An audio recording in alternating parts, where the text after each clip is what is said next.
창세기 12장 10절에서 20절.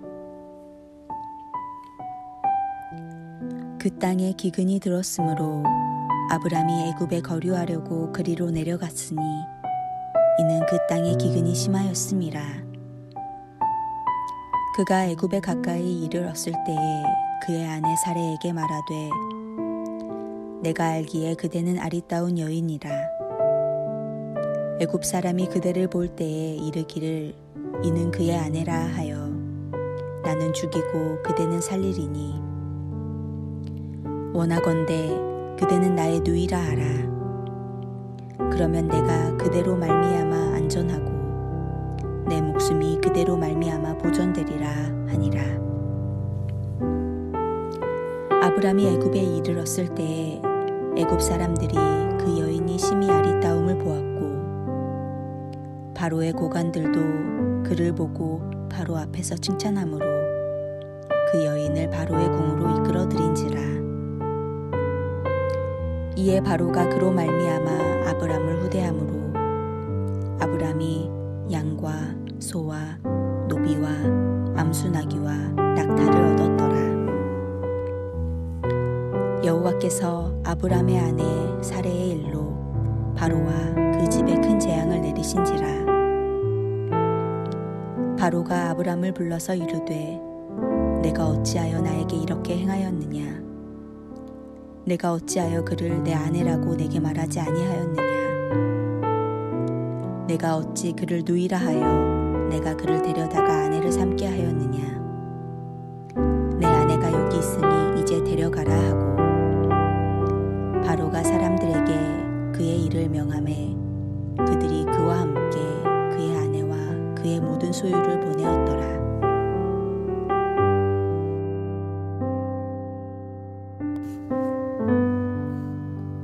약속의 땅에 도착한 아브라함은 장막을 쳤습니다. 그런데 기근이 생깁니다. 하나님의 말씀을 쫓아왔는데 기근이 생긴 것입니다. 그러자 생각다 못한 아브라함은 고민 끝에 이 기근을 피해 애굽으로 갑니다. 12절 말씀은 이렇게 말씀하고 있습니다. 애굽 사람이 그대를 볼 때 이르기를 이는 그의 아내라 하여 나는 죽이고 그대는 살리리니. 그런데 문제는 그의 아내였던 사라가 너무 아름다웠던 데 있습니다. 애굽으로 내려가는 아브라함이 어여쁜 아내로 인하여 애굽 사람들로부터 위협을 느꼈던 것입니다. 그러자 그는 어이없는 응급 처방을 내립니다. 비록 사레가 그의 사촌 여동생이기도 하지만 이제는 엄연히 그의 아내가 되었음에도 불구하고 사레를 설득하여 여동생이라고 소개하자고 제안한 것입니다. 실제 위급한 상황이 있을 수 있다 하더라도 아브라함이 동원한 응급처치는 적절치 않은 것입니다. 아브라함은 하나님과 사레 그리고 애굽 왕에게 그 일로 인해서 수치를 받게 됩니다.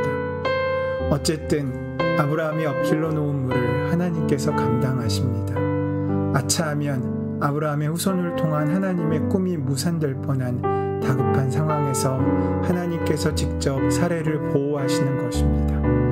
바로에게 내린 재앙의 내용이 어떤 것인지 확인할 수는 없지만 하나님께서 개입하셔서 사레를 지키셨다는 사실을 우리는 본문을 통해 알게 됩니다. 여기서 생각해 볼 수 있는 것은 아브라함이 비록 수치는 당하였지만 이 일로 결국 안전은 하나님께서 지키신다는 실제적인 경험을 깊이 할 수 있었다는 것입니다. 그는 믿음으로 움직였지만 아직 그 믿음은 부족했습니다. 기근을 만나자 기근을 해결할 방법을 하나님께 구하지 못하고 자신의 생각대로 따라갔기 때문입니다. 하지만 그 실수에도 불구하고 그에게 은혜를 더하시고 그를 지켜주시고 아내를 보호하시는 하나님의 사랑은 그를 보다 깊은 믿음의 사람으로 한 걸음 나아갈 수 있게 만들어준 것입니다. 그런데 참 재미있는 사실은 아브라함이 이 실수의 대가로 양과 소, 나귀와 약대 등의 소유물이 더해졌다는 것입니다. 실수하면 잃을 것 같은데 소유물이 더해졌습니다. 어찌 보면 참으로 부끄러운 재물입니다. 더 나아가 이 일로 아브라함은 참 괴로웠을 것입니다. 가나안은 약속의 땅이지만 아직 아브라함 가족은 그곳에서 그저 나그네일 뿐입니다. 심한 기근이 들자 누구의 도움도 받을 수 없었던 아브라함은 이집트로 내려가는 잘못된 결정을 하고 맙니다. 이것은 아브라함이 마지막까지 피하고 싶었던 결정이었을 것입니다. 그는 제국의 권력자가 어떤 존재인지를 알았기 때문입니다. 신의 아들을 자처하며 눈에 띄는 미인이 있으면 수단과 방법을 가리지 않고 취하는 행태는 노아 홍수 이후에도 사라지지 않았습니다. 아브라함은 그런 상황이 발생하면 아내를 순순히 내어주는 것이 모두가 사는 길이라고 사례와 입을 맞춘 것입니다. 과연 왕실의 주목을 받은 사례는 궁으로 불러갔고 아브라함은 파라오의 하사품 사이에서 비참한 눈물을 흘려야 했습니다. 하나님께서 재앙을 내리셨을 때 바로는 억울했지만 자신의 거짓말한 아브라함보다 더 의롭다고 여겼습니다.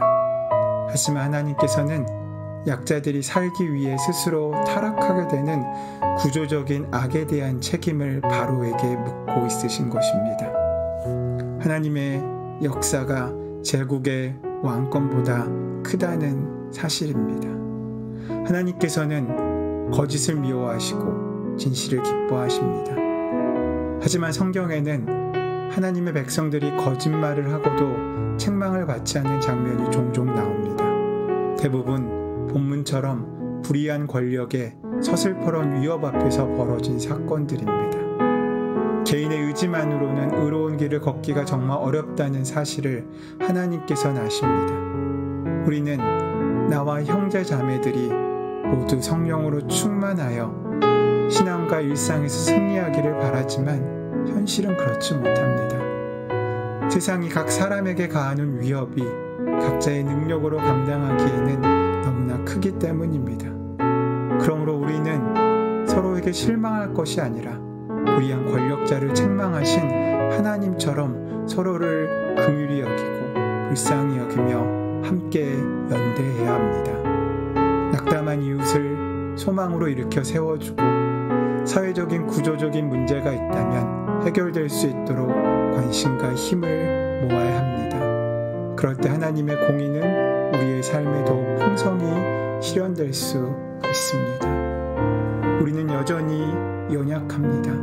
하나님의 부르심을 받았고 하나님의 은혜 가운데 예배하고 있다고 할지라도 아브라함처럼 문제를 만나면 하나님을 찾기보다는 내 생각을 의지하여 내 방법을 붙잡고 살아가는 경우가 더 많습니다.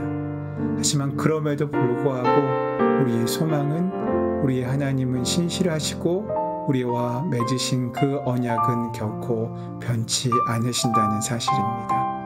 오늘 실수할 수 있습니다. 실패할 수 있습니다. 하지만 넘어졌다고 넘어져 있지 마십시오.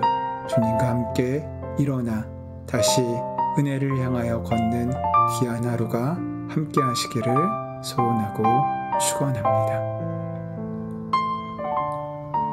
우리의 연약함을 아시는 하나님, 주님을 의지하고 주님께 나아간 우리를 긍휼히 여겨주셔서 우리가 함께 의로운 공동체를 만들어가고 의로운 하루를 살아가는 그 발걸음을 동행하시고 함께하여 주시옵소서.